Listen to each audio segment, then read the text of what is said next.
The thing that we were trying to understand, first off, was just nonprofits can be very focused, or they can engage in a bunch of different activities. Usually, a nonprofit, when it starts up, has a charter, says fairly specifically what the nonprofit is going to do. And then over time, maybe the nonprofit does more, drifts away, winds up being very diverse in the types of activities it engages in. We wanted to understand what's going on there. What's behind the number of activities that the nonprofit winds up engaging in?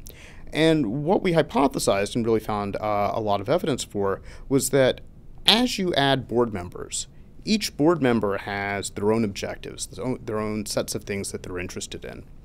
When you add board members, the scope of what the nonprofit does is going to expand because it's going to start internalizing, taking on those tasks and objectives that matter to the board members.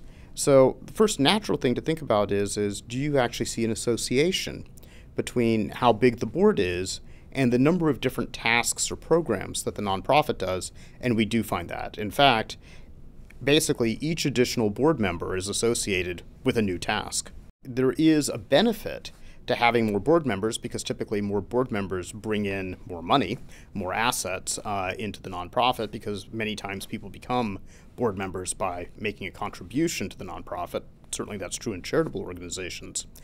So there's a benefit to having more board members, but there's also a real cost. The cost that we think about here is really this dissonance in objectives, that it really is harder for a given organization to focus on multiple tasks than to really think about a single one.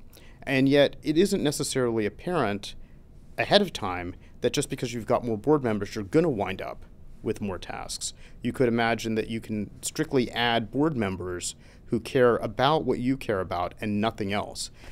So a standard example I would give on this is that, if you are a hospital system that specializes in cardiac care, right, you could envision just having board members who are very interested in making certain that you are an outstanding cardiac facility. On the other hand, as you add board members, you may also wind up with situations in which you get board members who say, well, it's also possible we could do a little bit of research on cancer. It's possible that we could do a little bit of research on joint replacement. All sorts of things like that where, once again, you find yourself ever so slowly, but through time, shifting your focus to incorporate more things. And that has a cost. And that's the part where I really feel like people hadn't focused before.